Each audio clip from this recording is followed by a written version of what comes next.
ਜਿਹੜਾ ਬਾਬਾ ਅੱਜ ਤੋਂ 53 ਸਾਲ ਪਹਿਲਾਂ ਪੁਲਿਸ ਨੇ ਮਾਰ ਦਿੱਤਾ ਸੀ ਤੇ ਉਹ ਲੋਕਾਂ ਦੇ ਵਿੱਚ ਕਹਿੰਦੇ ਹਲੇ ਵੀ ਬੋਲਦਾ। ਇਹ ਬਾਬਾ ਲੋਕਾਂ ਦੇ ਵਿੱਚ ਹਲੇ ਕਿਉਂ ਬੋਲਦਾ? ਸ਼ਹਾਦਤ ਜਿਹੜੀ ਆ ਇਹ ਕੁਰਬਾਨੀ ਦੀ ਸਿਖਰ ਹੁੰਦੀ ਆ ਔਰ ਉਹ ਸਿਖਰ ਤੱਕ ਪਹੁੰਚੇ। ਇੱਕ 80 ਸਾਲ ਦੇ ਬਜ਼ੁਰਗ ਤੋਂ ਪੁਲਿਸ ਨੂੰ ਸਟੇਟ ਨੂੰ ਕੀ ਖਤਰਾ ਹੋ ਸਕਦਾ? ਆਪਾਂ ਕਹਿ ਦਿੰਦੇ ਆ ਕਿ ਬਜ਼ੁਰਗ ਆ ਜਿਹੜਾ ਉਹ ਤਾਂ ਹੁਣ ਬਹਿ ਜਾਂਦਾ 80 ਸਾਲ ਦਾ ਉਹ। ਆਮਦਨ ज़्यादा है जी जायदाद है जी वो ज़्यादा ਵੱਡਿਆਂ देसी ਤੇ ਵਿਦੇਸ਼ੀ ਕਾਰਪੋਰੇਟਾਂ ਦੀ ਵੱਧ ਰਹੀ ਹੈ, ਭੂਮੀਪਤੀਆਂ ਦੀ ਵੱਧ ਰਹੀ ਹੈ ਤੇ ਹੇਠਲਾ ਤਬਕਾ ਤਾਂ ਹੋਰ ਨੀਚੇ ਜਾ ਰਿਹਾ। ਬਹੁਤ ਸਾਰੀਆਂ ਮੰਗਾਂ ਮਸਲੇ ਸਾਡੇ ਕਾਲਜ ਦੇ ਹੁੰਦੇ ਸੀ। ਜਦੋਂ ਅਸੀਂ ਇਕੱਠੇ ਹੋ ਕੇ ਹੱਲ ਕਰਾਉਣ ਦੀ ਗੱਲ ਕਰਦੇ ਸੀ ਤੇ ਸਾਨੂੰ ਕਿਹਾ ਜਾਂਦਾ ਸੀ ਇਹ ਵੀ ਨਕਸਲੀਏ ਆ ਗਏ। ਨਕਸਲੀਏ ਕੌਣ ਸੀਗੇ? ਬਾਬਾ ਬੁੱਝਾ ਸਿੰਘ ਹਥਿਆਰਾਂ ਦੀ ਗੱਲ ਨਹੀਂ ਸੀ ਕਰਦੇ, ਵਿਚਾਰਾਂ ਦੀ ਗੱਲ ਕਰਦੇ ਸਨ। ਉਹ ਇਦਾਂ ਦੇ ਵਿਅਕਤੀ ਸੀਗੇ ਜਿਹੜੇ ਕਦੇ ਕਿਤੇ ਖੜੇ ਨਹੀਂ ਹੈ, ਹਮੇਸ਼ਾ ਉਹ ਚੱਲਦੇ ਰਹੇ ਆ, ਵਗਦੇ ਦਰਿਆ ਵਾਂਗ ਚੱਲਦੇ ਰਹੇ ਆ। ਵੀ ਸਰਕਾਰ ਹੈ ਜਿਹੜੀ ਜਾਂ ਪੁਲਿਸ ਹੈ ਜਦੋਂ ਕਿਸੇ ਇਨਕਲਾਬੀ ਨੂੰ ਫੜ ਲੈਂਦੀ ਹੈ ਤਾਂ ਉਹ ਕਿਹੋ ਜਿਹਾ ਤਸ਼ੱਦਦ ਕਰਦੀ ਹੈ। ਅੱਜ ਜੇਕਰ ਬਾਬਾ ਬੁੱਝਾ ਸਿੰਘ ਦੇ ਵਿਚਾਰਾਂ ਨੂੰ ਆਪਾਂ ਦੇਖੀਏ, ਅੱਜ ਕਿੰਨੀ ਕੁ ਸਾਰਥਕਤਾ ਉਹਨਾਂ ਦੇ ਵਿਚਾਰਾਂ ਦੀ? ਦੇਖੋ ਸਾਰਥਕਤਾ ਬਿਲਕੁਲ ਪੂਰੀ ਦੀ ਪੂਰੀ, ਦੋ ਸਵਾਲਾਂ ਦੇ ਉੱਤੇ ਸਾਰਥਕਤਾ ਪੂਰੀ ਹੈ। ਤੁਸੀਂ ਜੁੜੇ ਹੋਏ ਹੋ ਦੁਨੀਆ ਦੇ ਨਾਲ, ਮੈਂ ਮਨਦੀਪ। ਅਕਸਰ ਤੁਸੀਂ ਕਹਾਣੀਆਂ ਸੁਣਦੇ ਹੋ, ਬਹੁਤ ਸਾਰੀਆਂ ਕਹਾਣੀਆਂ ਸੁਣਦੇ ਹੋ, ਪਰ ਅੱਜ ਵਾਲੀ ਕਹਾਣੀ ਬਾਕੀ ਸਾਰੀਆਂ ਕਹਾਣੀਆਂ ਨਾਲੋਂ ਬੜੀ ਵੱਖਰੀ ਆ। ਅੱਜ ਤੋਂ 53 ਸਾਲ ਪਹਿਲਾਂ ਇੱਕ ਬਾਬੇ ਨੂੰ ਮਾਰ ਦਿੱਤਾ ਗਿਆ ਸੀ, ਪਰ ਉਹ ਬਾਬਾ ਲੋਕਾਂ ਦੇ ਵਿੱਚ ਹਲੇ ਵੀ ਬੋਲਦਾ। ਉਹ ਬਾਬਾ ਕੌਣ ਸੀ? ਉਹਦਾ ਨਾਮ ਆ ਬੁੱਝਾ ਸਿੰਘ। ਆਪਾਂ ਸਾਰੀ ਗੱਲਬਾਤ ਕਰਾਂਗੇ ਵੀ ਉਹ ਬਾਬਾ ਲੋਕਾਂ ਦੇ ਵਿੱਚ ਹਲੇ ਵੀ ਕਿਉਂ ਬੋਲਦਾ। ਜਿਹੜਾ ਬਾਬਾ ਅੱਜ ਤੋਂ 53 ਸਾਲ ਪਹਿਲਾਂ ਪੁਲਿਸ ਨੇ ਮਾਰ ਦਿੱਤਾ ਸੀ ਤੇ ਉਹ ਲੋਕਾਂ ਦੇ ਵਿੱਚ ਕਹਿੰਦੇ ਹਲੇ ਵੀ ਬੋਲਦਾ। ਇਹ ਬਾਬਾ ਲੋਕਾਂ ਦੇ ਵਿੱਚ ਹਲੇ ਕਿਉਂ ਬੋਲਦਾ?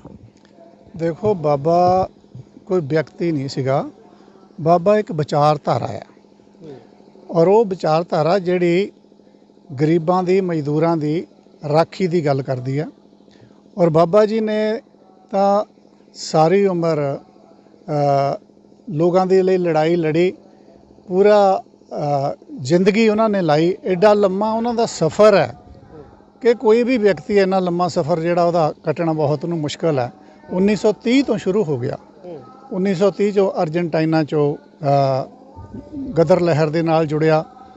1932 'ਚੋਂ ਰਸ਼ੀਆ 'ਚ ਜਾਂਦਾ ਹੈ, ਈਸਟਰਨ ਯੂਨੀਵਰਸਿਟੀ 'ਚ ਸਟੱਡੀ ਕਰਦੇ ਆ, ਕਿਉਂਕਿ ਗਦਰ ਲਹਿਰ ਦੇ ਫੇਲ ਹੋਣ ਤੋਂ ਬਾਅਦ ਕੀ ਕਾਰਨ ਸੀ ਇਹ ਬੁੱਝਣ ਦੇ ਲਈ, ਇਹ ਜਾਣਨ ਦੇ ਲਈ ਰਸ਼ੀਆ ਦੇ ਵਿੱਚ ਰੈਵੋਲੂਸ਼ਨ ਹੋਇਆ ਸੀਗਾ, ਉਹ ਕਿਵੇਂ ਹੋਇਆ ਇਹ ਜਾਣਨ ਦੇ ਲਈ ਉਹਨਾਂ ਨੇ ਉੱਥੇ ਸਟੱਡੀ ਕੀਤੀ, ਯੂਨੀਵਰਸਿਟੀ 'ਚ ਪੜ੍ਹ ਕੇ ਉਹ ਇੰਡੀਆ 'ਚ ਆਏ। ਇੰਡੀਆ 'ਚ ਆ ਕੇ ਉਹਨਾਂ ਨੇ ਜਨਤਕ ਜਥੇਬੰਦੀਆਂ ਜਿਹੜੀਆਂ ਉਹ ਉਸਾਰਨੀਆਂ ਸ਼ੁਰੂ ਕੀਤੀਆਂ, ਜਿਹਦੇ ਰਾਹੀਂ ਜਿਹੜਾ ਕੋਈ ਤਬਦੀਲੀ ਲਿਆ ਸਕਣ। ਔਰ ਉਹ ਇੱਦਾਂ ਦੇ ਵਿਅਕਤੀ ਸੀਗੇ ਜਿਹੜੇ ਕਦੇ ਕਿਤੇ ਖੜੇ ਨਹੀਂ ਹੈ, ਹਮੇਸ਼ਾ ਉਹ ਚੱਲਦੇ ਰਹੇ ਆ, ਵਗਦੇ ਦਰਿਆ ਵਾਂਗ ਚੱਲਦੇ ਰਹੇ ਆ। ਜਿੱਥੇ ਉਹਨਾਂ ਨੂੰ ਲੱਗਿਆ ਕਿ ਕੋਈ ਪਾਰਟੀ ਜਿਹੜੀ ਹੈ ਜਾਂ ਕੋਈ ਵਿਚਾਰਧਾਰਾ ਉਹ ਖੜੋਤ ਦਾ ਸ਼ਿਕਾਰ ਹੋਈ ਹੈ ਜਾਂ ਗਲਤ ਰੁਝਾਨਾਂ ਦਾ ਸ਼ਿਕਾਰ ਹੋਈ ਹੈ ਤਾਂ ਉਹਦੇ ਖਿਲਾਫ ਉਹ ਲੜੇ ਆ। ਉਹਨਾਂ ਨੇ ਕਿਰਤੀ ਪਾਰਟੀ ਬਣਾਈ, ਉਹਨਾਂ ਨੇ CPI 'ਚ ਕੰਮ ਕੀਤਾ, ਉਹਨਾਂ ਨੇ ਲਾਲ ਕਮਿਊਨਿਸਟ ਪਾਰਟੀ ਜਿਹੜੀ ਹੈ ਉਹ ਬਣਾਈ, ਉਹਦੇ 'ਚ ਕੰਮ ਕੀਤਾ। ਔਰ ਉਹ ਲਗਾਤਾਰ ਆਜ਼ਾਦੀ ਤੋਂ ਬਾਅਦ ਵੀ ਜਿਹੜੀ ਲੜਾਈ ਹੈ ਆਪਣੀ ਉਹ ਲੜਦੇ ਰਹੇ। ਅਤੇ ਜਦੋਂ 1967 ਦੇ ਵਿੱਚ ਨਕਸਲਵਾੜੀ ਲਹਿਰ ਜਿਹੜੀ ਹੈ ਉਹ ਸਾਹਮਣੇ ਆਉਂਦੀ ਹੈ ਤਾਂ ਉਹਨਾਂ ਦੀ ਅਵਸਥਾ ਨਹੀਂ ਸੀ 80 ਸਾਲ ਦੀ ਉਮਰ 'ਚ ਕਿ ਉਹ ਉਸ ਲਹਿਰ 'ਚ ਕੁੱਦਦੇ, ਪਰ ਉਹ ਉਸ ਲਹਿਰ 'ਚ ਕੁੱਦੇ ਕਿਉਂਕਿ ਉਹ ਵਿਚਾਰਧਾਰਕ ਤੌਰ ਦੇ ਉੱਤੇ ਜਿਹੜਾ ਬੜਾ ਹੀ ਇਸ ਗੱਲ ਲਈ ਸਿਆਣੇ ਸੀ, ਪ੍ਰਤੀਬੱਧ ਸੀ ਕਿ ਤਬਦੀਲੀ ਜਿਹੜੀ ਹੈ ਉਹ ਕੋਈ ਜਿਹੜੀ ਤਰੱਕੀ ਪਸੰਦ ਫੋਰਸਿਸ ਹੈ ਉਹਦੇ ਰਾਹੀਂ ਜਿਹੜੀ ਹੋ ਸਕਦੀ ਹੈ। ਉਹ ਜਿਹੜੀਆਂ ਵੀ ਤਰੱਕੀ ਪਸੰਦ ਫੋਰਸਿਸ ਸੀਗੀਆਂ ਉਹਦੇ ਨਾਲ ਉਹਨਾਂ ਨੇ ਆਪਣਾ ਰਾਬਤਾ ਰੱਖਿਆ, ਉਹਦੇ ਨਾਲ ਉਹ ਜੁੜੇ ਅਤੇ ਲਗਾਤਾਰ ਜਿਹੜਾ ਸੰਘਰਸ਼ ਹੈ ਉਹ ਆਪਣਾ ਕਰਦੇ ਰਹੇ। ਅਖੀਰ 'ਚ ਆਖਰ ਉਹਨਾਂ ਦੇ ਹਿੱਸੇ ਕੁਰਬਾਨੀ ਆਈ। ਸ਼ਹਾਦਤ ਜਿਹੜੀ ਹੈ ਇਹ ਕੁਰਬਾਨੀ ਦੀ ਸਿਖਰ ਹੁੰਦੀ ਹੈ ਔਰ ਉਹ ਸਿਖਰ ਤੱਕ ਪਹੁੰਚੇ। ਇਸ ਕਰਕੇ ਉਹ ਵਿਚਾਰਧਾਰਾ ਅੱਜ ਵੀ ਖਤਮ ਨਹੀਂ ਹੋਈ। ਨਕਸਲਵਾੜੀ ਦਾ ਜਿਹੜਾ ਐਨਾਲਿਸਿਸ ਸੀ ਆਪਣੇ ਦੇਸ਼ ਦੇ ਬਾਰੇ ਕਿ ਸਾਡੇ ਦੇਸ਼ ਦੇ ਵਿੱਚ ਕਿਸ ਤਰ੍ਹਾਂ ਦਾ ਰਾਜ ਜਿਹੜਾ ਉਹ ਚੱਲ ਰਿਹਾ ਹੈ, ਜ਼ਗੀਰਦਾਰੀ ਆ, ਦਲਾਲ ਸਰਮਾਏਦਾਰ ਹੈ ਤੇ ਸਾਮਰਾਜ ਜਿਹੜਾ ਉਹਦਾ ਲੀਡਰ ਹੈ। ਇਹ ਨਕਸਲਵਾੜੀ ਨੇ ਐਨਾਲਾਈਜ਼ ਕੀਤਾ ਦੇਸ਼ 'ਚ। ਇਹ CPI ਨੇ ਨਹੀਂ ਕੀਤਾ, ਇਹ CPM ਨੇ ਨਹੀਂ ਕੀਤਾ, ਇਹ ਉਹਨੇ ਕੀਤਾ ਔਰ ਬੂਝਾ ਸਿੰਘ ਨੇ ਉਹਨੂੰ ਅਪਹੋਲਡ ਕੀਤਾ ਵੀ ਹਾਂ ਇਹੋ ਹੀ ਦਰੁਸਤ ਐਨਾਲਿਸਿਸ ਹੈਗਾ ਔਰ ਉਹਦੇ ਉੱਤੇ ਉਹ ਲਗਾਤਾਰ ਪਹਿਰਾ ਦਿੰਦੇ ਰਹੇ ਨਕਸਲਵਾੜੀ ਲਹਿਰ 'ਚ।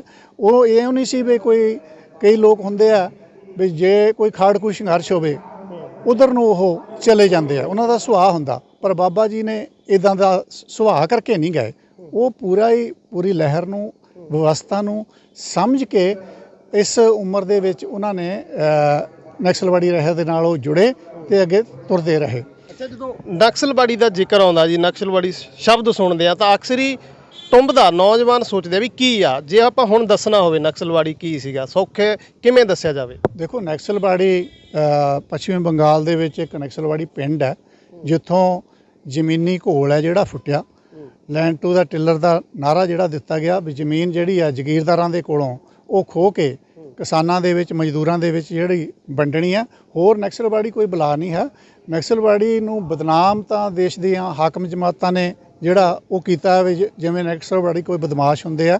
ਨਕਸਲਵਾੜੀ ਕਿਸਾਨੀ ਦੀ ਲਹਿਰ ਦੀ ਪੈਦਾਵਾਰ ਹੈ ਔਰ ਇੱਕ ਪਿੰਡ ਦੇ ਨਾਂ ਦੇ ਉੱਤੋਂ ਜਿਹੜਾ, ਕਿਉਂਕਿ ਉੱਥੋਂ ਉਹ ਲਹਿਰ ਸ਼ੁਰੂ ਹੋਈ, ਇਸ ਕਰਕੇ ਇਹ ਸਾਰੇ ਦੇਸ਼ ਦੇ ਵਿੱਚ ਇਸੇ ਨਾਂ ਨਾਲ ਜਾਣੀ ਜਾਂਦੀ ਹੈ। ਜੀ, ਆਪਾਂ ਬਾਬਾ ਬੂਝਾ ਸਿੰਘ ਹੋਣਾ ਬਾਰੇ ਹੋਰ ਗੱਲਬਾਤ ਕਰਾਂਗੇ। ਸਾਡੇ ਨਾਲ ਦਰਸ਼ਨ ਖਟਕੜ ਜੀ ਨੇ। ਖਟਕੜ ਸਾਹਿਬ, ਇੱਕ 80 ਸਾਲ ਦੇ ਬਜ਼ੁਰਗ ਤੋਂ ਪੁਲਿਸ ਨੂੰ, ਸਟੇਟ ਨੂੰ ਕੀ ਖਤਰਾ ਹੋ ਸਕਦਾ? ਆਪਾਂ ਕਹਿ ਦਿੰਦੇ ਆ ਕਿ ਬਜ਼ੁਰਗ ਆ ਜਿਹੜਾ ਉਹ ਤਾਂ ਹੁਣ ਬਹਿ ਜਾਂਦਾ 80 ਸਾਲ ਦਾ ਹੋ ਕੇ। ਠੀਕ ਹੈ ਮਨਦੀਪ, ਇਸ ਸੰਬੰਧ ਦੇ ਵਿੱਚ ਮੈਂ ਬਾਬਾ ਜੀ ਦਾ ਰੁਖ ਸੀ ਜਿਹੜਾ ਉਹ ਕਿੱਦਾਂ ਸੋਚਦੇ ਸੀ ਤੇ ਜੋ ਉਹਨਾਂ ਨੇ ਕਿਹਾ ਉਹ ਮੈਂ ਤੁਹਾਨੂੰ ਦੱਸਣਾ ਚਾਹੁੰਦਾ, ਜਿਹਦੇ ਨਾਲ ਗੱਲ ਇਹ ਆਪਣੇ ਆਪ ਹੀ ਸਪਸ਼ਟ ਹੋ ਜਾਂਦੀ ਹੈ। ਅਸੀਂ ਇੱਕ ਵਾਰ ਉਹਨਾਂ ਨੂੰ ਪੁੱਛਿਆ, ਇੱਕ ਦੋ ਸਾਥੀ ਹੋਰ ਵੀ ਸੀ, ਮੈਂ ਵੀ ਸੀ। ਅਸੀਂ ਉਹਨਾਂ ਤੋਂ ਵੀ ਸਰਕਾਰ ਹੈ ਜਿਹੜੀ ਜਾਂ ਪੁਲਿਸ ਹੈ, ਜਦੋਂ ਕਿਸੇ ਇਨਕਲਾਬੀ ਨੂੰ ਫੜ ਲੈਂਦੀ ਹੈ ਤਾਂ ਉਹ ਕਿਹੋ ਜਿਹਾ ਤਸ਼ੱਦਦ ਕਰਦੀ ਹੈ ਤੇ ਇਹਦੇ ਬਾਰੇ ਅਸੀਂ ਵੀ ਤੁਹਾਡੇ ਨਾਲ ਕਿੱਦਾਂ ਹੋਈ ਸੀ ਤੇ ਸਾਨੂੰ ਉਹ ਤੋਂ ਕੀ ਸਬਕ ਸਿੱਖ ਕੇ ਕੀ ਕਰਨਾ ਚਾਹੀਦਾ ਉਹ ਤੋਂ ਬਚਣ ਲਈ, ਤੇ ਜੇ ਗ੍ਰਿਫਤਾਰੀ ਹੋ ਜਾਂਦੀ ਹੈ ਤੇ ਜੋ ਰਿਪਰੈਸ਼ਨ ਹੁੰਦਾ ਉਹਦਾ ਸਾਹਮਣਾ ਕਿੱਦਾਂ ਕਰਨਾ, ਇਹ ਸਾਰੀ ਤੇ ਗੱਲ ਕਰ ਰਹੇ ਸੀ। ਆਖਰ ਗੱਲ ਇੱਥੇ ਆ ਗਈ, ਉਦੋਂ ਪੱਛਮੀ ਬੰਗਾਲ ਦੇ ਵਿੱਚ ਵੀ ਕੁਛ ਮੁਕਾਬਲੇ ਹੋ ਚੁੱਕੇ ਸੀ, ਪੰਜਾਬ ਵਿੱਚ ਵੀ ਪਹਿਲਾ ਮੁਕਾਬਲਾ ਹੋ ਚੁੱਕਾ ਸੀ ਦਇਆ ਸਿੰਘ ਹੁਣਾਂ ਦਾ, ਬਾਬਾ ਹਰੀ ਸਿੰਘ ਮਰਗੇਨ ਦਾ, ਮਾਰਚ 1970 ਵਿੱਚ। ਇਹਨਾਂ ਦਾ ਜਿਹੜਾ ਅਖੌਤੀ ਮੁਕਾਬਲਾ ਉਹ ਜਾ ਕੇ 30 ਜੁਲਾਈ ਨੂੰ 1970 ਨੂੰ ਹੁੰਦਾ। ਤਾਂ ਉਹ ਕਹਿੰਦੇ ਵੀ ਗੱਲ ਇਹ ਆ ਭਈ ਤੁਹਾਨੂੰ ਤਾਂ ਅਜੇ ਸ਼ਾਇਦ ਉਹ ਛੱਡ ਦੇਣਗੇ ਕਿਸੇ ਨੂੰ, ਭਈ ਮੈਨੂੰ ਜਿੱਦਣ ਉਹਨਾਂ ਨੇ ਫੜ ਲਿਆ ਮੈਨੂੰ ਨਹੀਂ ਛੱਡਣਾ ਉਹਨਾਂ ਨੇ। ਅਸੀਂ ਕਿਹਾ ਕੀ ਗੱਲ? ਕਹਿੰਦੇ ਦੋ ਗੱਲਾਂ ਆ। ਇੱਕ ਤਾਂ ਉਹਨਾਂ ਨੂੰ ਇਹ ਪਤਾ ਵੀ ਮੈਂ ਸਾਰੀ ਉਮਰ ਪਿੱਛੇ ਨਹੀਂ ਹਟਿਆ ਇਹਨਾਂ ਵਿਚਾਰਾਂ ਤੋਂ, ਤੇ ਹੁਣ ਮੈਂ ਕਿੱਥੇ ਹਟਣਾ। ਇੱਕ ਚੀਜ਼ ਇਹ। ਨੰਬਰ 2 ਦੇ ਉੱਤੇ ਉਹਨਾਂ ਨੂੰ ਇਹ ਪਤਾ ਕਿ ਮੈਂ ਜਿਹੜੀ ਨਵੀਂ ਪੀੜ੍ਹੀ ਆ ਉਹਨੂੰ ਕੁਝ ਦੇ ਨਹੀਂ ਰਿਹਾ, ਕੋਈ ਪੈਸਾ ਨਹੀਂ ਦੇ ਰਿਹਾ, ਕੋਈ ਲਾਲਚ ਨਹੀਂ ਦੇ ਰਿਹਾ ਕਿਸੇ ਚੀਜ਼ ਦਾ। ਮੈਂ ਉਸ ਦਾ ਜਿਹੜਾ ਵਿਚਾਰ ਹੈ, ਵਿਊ ਪੁਆਇੰਟ ਹੈ, ਉਸ ਨੂੰ ਬਦਲ ਰਿਹਾ। ਉਹਨਾਂ ਨੂੰ ਸਭ ਤੋਂ ਜ਼ਿਆਦਾ ਦੁੱਖ ਇਹ ਆ ਕਿ ਬੂਝਾ ਸਿੰਘ ਹੈ ਜਿਹੜਾ ਉਹ ਲੋਕਾਂ ਦੇ ਮੁੰਡੇ ਕੁੜੀਆਂ ਵਿਗਾੜ ਰਿਹਾ। ਇਸ ਕਰਕੇ ਤੁਹਾਨੂੰ ਤਾਂ ਛੱਡ ਦੇਣਗੇ ਕਿ ਉਹਨਾਂ ਨੂੰ ਇੱਕ ਆਸ ਇਹ ਹੁੰਦੀ ਹੈ ਵੀ ਕੁੱਟੋ, ਮਾਰੋ, ਡਰਾਓ, ਤੇ ਸ਼ਾਇਦ ਇਹਨਾਂ ਨੇ ਉਮਰ ਹੋਰ ਭੋਗਣੀ ਹੁੰਦੀ ਆ ਤੇ ਉਹ ਕਈ ਵਾਰੀ ਡਰ ਕੇ ਫਿਰ ਕੰਮ ਘੱਟ ਕਰ ਦਿੰਦੇ ਆ ਜਾਂ ਛੱਡ ਦਿੰਦੇ ਆ, ਇਹ ਉਹਨਾਂ ਨੂੰ ਆਸ ਹੁੰਦੀ ਆ। ਤੋ ਇਸ ਕਰਕੇ ਮੈਨੂੰ ਉਹਨਾਂ ਨੇ ਇਹ ਛੱਡਣਾ ਨਹੀਂ ਹੈ, ਇਹ ਉਹਨਾਂ ਦੇ ਦਿਮਾਗ ਦੇ ਵਿੱਚ ਇਹ ਗੱਲ ਸਪਸ਼ਟ ਸੀ। ਇਸੇ ਕਰਕੇ ਉਹਨਾਂ ਦੀ ਸ਼ਹੀਦੀ ਜਿਹੜੀ ਉਹ ਹੋਈ ਹੈ 70 'ਚ ਹੋਇਆ। ਤੇ 67 ਦੇ ਵਿੱਚ ਜਿਹੜੀ ਆ ਉਹ ਸਾਂਝੇ ਫਰੰਟ ਦੀ ਸਰਕਾਰ ਬਣੀ ਸੀ, ਜਿਹਦਾ ਮੁੱਖ ਮੰਤਰੀ ਗੁਰਨਾਮ ਸਿੰਘ ਸੀ। ਉਹ ਸਰਕਾਰ ਮੇਰੇ ਖਿਆਲ 1 ਸਾਲ ਤੱਕ ਜਾਂਦੇ ਜਾਂਦੇ ਟੁੱਟ ਗਈ ਤੇ ਲਛਮਣ ਸਿੰਘ ਗਿੱਲ ਹੈ ਜਿਹੜਾ ਉਹ ਮੁੱਖ ਮੰਤਰੀ ਬਣ ਗਿਆ। ਫਿਰ ਉਹਦੀ ਟੁੱਟ ਭੱਜ ਹੋਈ ਤਾਂ ਮੁੜ ਕੇ ਬਾਦਲ ਹੈ ਜਿਹੜਾ ਉਹ 69 'ਚ ਸ਼ਾਇਦ ਉਹ ਮੁੱਖ ਮੰਤਰੀ ਜਿਹੜਾ ਬਣ ਗਿਆ ਸੀ। ਜੇ ਉਸ ਪ੍ਰਸੰਗ ਵਿੱਚ ਦੇਖੀਏ ਤਾਂ ਮੈਨੂੰ ਨਹੀਂ ਲੱਗਦਾ ਕਿ ਬਾਬਾ ਜੀ ਵਾਲਾ ਹੀ ਮੁਕਾਬਲਾ, ਕਿਉਂਕਿ ਜੁਲਾਈ 'ਚ ਹੋਇਆ, ਮੈਨੂੰ ਲੱਗਦਾ ਕਿ ਉਸ ਤੋਂ ਪਹਿਲਾਂ ਦੇ ਕੁਝ ਮੁਕਾਬਲੇ ਆ ਜਿਹੜੇ ਉਹ ਸੰਗਰੂਰ ਜ਼ਿਲ੍ਹੇ 'ਚ ਹੋਏ ਆ। ਔਰ ਉਹ ਜਾਣੀ ਕਿ ਜਦੋਂ ਉਹਨਾਂ ਦੀ ਗਵਰਨਮੈਂਟ ਆ ਗਈ ਤਾਂ ਅਕਾਲੀ ਸਰਕਾਰ ਦੇ ਵੇਲੇ ਉਹ ਸ਼ੁਰੂ ਹੋਏ ਤਾਂ ਫਿਰ ਪੂਰਾ ਸਮਾਂ 69 'ਚ ਉਹਨਾਂ ਦੀ ਸਰਕਾਰ ਰਹੀ, 70 'ਚ ਉਹਨਾਂ ਦੀ ਸਰਕਾਰ ਰਹੀ, ਤਾਂ ਬਹੁਤਾ ਅਰਸਾ ਜਿਹੜਾ ਸਰਕਾਰ ਅਕਾਲੀਆਂ ਦੀ ਰਹੀ, ਜਿਹਦੇ ਕਰਕੇ ਇਹ ਮੰਨਿਆ ਜਾਂਦਾ ਕਿ ਬਹੁਤ ਸਾਰੇ ਮੁਕਾਬਲੇ ਆ ਜਿਹੜੇ ਉਹ ਅਕਾਲੀ ਸਰਕਾਰ ਦੇ ਹੀ ਜਿਹੜੇ ਆ ਉਹ ਵੇਲੇ ਹੋਏ ਆ। ਤਾਂ ਇਹ 'ਚ ਕੋਈ ਸ਼ੱਕ ਨਹੀਂ। ਉਹਦਾ ਕਾਰਨ ਇਹ ਸੀ ਕਿਉਂਕਿ ਅਕਾਲੀ ਸਰਕਾਰ ਹੈ ਜਿਹੜੀ ਇਹੀ ਨਹੀਂ ਸਮਝ ਸਕੀ ਕਿ ਸਮੱਸਿਆ ਹੈ ਕੀ। ਇਹਨੇ ਇਹ ਸਮੱਸਿਆ ਨੂੰ ਸਮਝਣ ਦੀ ਬਜਾਏ ਔਰ ਇਹਦਾ ਕੋਈ ਹੱਲ ਜਾਂ ਇਹਦਾ ਕੋਈ ਡਾਇਲੌਗ ਚਲਾਉਣ ਦੀ ਬਜਾਏ ਇਹ ਰੱਖਿਆ ਵੀ ਇਹ ਕਾਂਗਰਸ ਦੀ ਸ਼ਰਾਰਤ ਹੋਣੀ ਆ, ਕਾਂਗਰਸ ਮਸੀਂ ਸਾਡੇ ਕੋਲ ਸੱਤਾ ਆਈ ਆ, ਕਾਂਗਰਸ ਸਾਡੀ ਸੱਤਾ ਡੇਗਣਾ ਚਾਹੁੰਦੀ ਆ, ਲਾਅ ਐਂਡ ਆਰਡਰ ਦਾ ਸਮੱਸਿਆ ਬਣਾ ਕੇ ਸਾਨੂੰ ਬਦਨਾਮ ਕਰਨਾ ਚਾਹੁੰਦੀ ਆ, ਇਸ ਕਰਕੇ ਇਹਨਾਂ ਨੂੰ ਬਸ ਫੜ ਕੇ ਮਾਰ ਦਿਓ, ਫੜ ਕੇ ਮਾਰ ਦਿਓ। ਇਸ ਵਜ੍ਹਾ ਕਰਕੇ ਇਹਨਾਂ ਨੇ ਉਦੋਂ ਮਾਰੋ ਤੇ ਮਾਰ ਕੇ ਮੁਕਾਓ ਦੀ ਨੀਤੀ ਜਿਹੜੀ ਆ ਉਹ ਗ੍ਰਹਿਣ ਕੀਤੀ। ਅੱਜ ਜੇਕਰ ਬਾਬਾ ਬੁੱਝਾ ਸਿੰਘ ਦੇ ਵਿਚਾਰਾਂ ਨੂੰ ਆਪਾਂ ਦੇਖੀਏ, ਅੱਜ ਕਿੰਨੀ ਕੁ ਸਾਰਥਕਤਾ ਉਹਨਾਂ ਦੇ ਵਿਚਾਰਾਂ ਦੀ? ਦੇਖੋ ਸਾਰਥਕਤਾ ਬਿਲਕੁਲ ਪੂਰੀ ਦੀ ਪੂਰੀ 2 ਸਵਾਲਾਂ ਦੇ ਉੱਤੇ ਸਾਰਥਕਤਾ ਪੂਰੀ ਹੈ। ਇੱਕ ਤਾਂ ਇਹ ਆ ਕਿ ਜਿੱਦਾਂ ਅੱਜ ਤੋਂ 50 ਸਾਲ ਪਹਿਲਾਂ ਸੀ ਜਦੋਂ ਨਕਸਲਵਾੜੀ ਲਹਿਰ ਸ਼ੁਰੂ ਹੋਈ ਹੈ, ਉਦੋਂ ਵੀ ਇਹ ਸੀ ਕਿ ਦੇਸ਼ ਨੂੰ ਅਕਸਰ ਚਲਾਉਂਦਾ ਕੌਣ ਹੈ, ਕਿਹੜੀਆਂ ਸ਼ਕਤੀਆਂ ਜਿਨ੍ਹਾਂ ਦੀ ਉਂਗਲੀ ਤੇ ਇਹ ਦੇਸ਼ ਨੱਚਦਾ ਚੱਲਦਾ ਆ।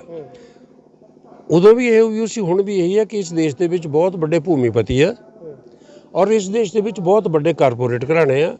ਤੀਜਾ, ਇਸ ਦੇਸ਼ ਦੇ ਵਿੱਚ ਜਿਹੜੇ ਵਿਦੇਸ਼ੀ ਕਾਰਪੋਰੇਟ ਹੈ ਉਹਨਾਂ ਦਾ ਬਹੁਤ ਵੱਡਾ ਹੋਲਡ ਹੈ। ਇਹ ਤਿੰਨਾਂ ਦੀ ਇੱਕ ਤਿਕੜੀ ਆ।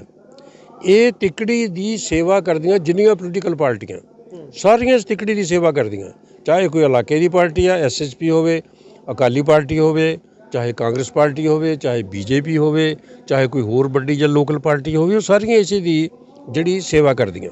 ਤਾਂ ਅੱਜ ਵੀ ਉਹ ਸਾਰੀਆਂ ਸ਼ਕਤੀਆਂ ਜਿਹੜੀਆਂ, ਚਾਹੇ ਇਹ ਪ੍ਰਚਾਰਿਆ ਮੋਦੀ ਪ੍ਰਚਾਰਿਆ ਵੀ ਅਸੀਂ ਬਹੁਤ ਵੱਡਾ ਦੁਨੀਆ ਦਾ ਤੀਜਾ ਵੱਡਾ ਅਰਥਚਾਰਾ ਜਿਹੜਾ ਉਹ ਬਣ ਜਾ ਰਹੇ ਹਾਂ, ਪਰ ਉਹ ਹਜੇ ਬੜੀਆਂ ਦੂਰ ਦੀਆਂ ਗੱਲਾਂ ਹੈਗੀਆਂ।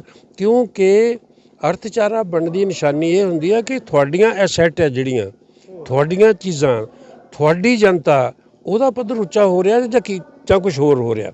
ਸਿੱਟਾ ਤਾਂ ਇਹ ਨਿਕਲ ਰਿਹਾ ਕਿ ਆਮਦਨ ਜ਼ਿਆਦਾ ਆ, ਜਿਹੜੀ ਜਾਇਦਾਦ ਹੈ ਜਿਹੜੀ ਉਹ ਜ਼ਿਆਦਾ ਵੱਡਿਆਂ ਦੇਸੀ ਤੇ ਵਿਦੇਸ਼ੀ ਕਾਰਪੋਰੇਟਾਂ ਦੀ ਵੱਧ ਰਹੀ ਹੈ, ਭੂਮੀਪਤੀਆਂ ਦੀ ਵੱਧ ਰਹੀ ਹੈ, ਤੇ ਹੇਠਲਾ ਤਬਕਾ ਤਾਂ ਹੋਰ ਨੀਚੇ ਜਾ ਰਿਹਾ।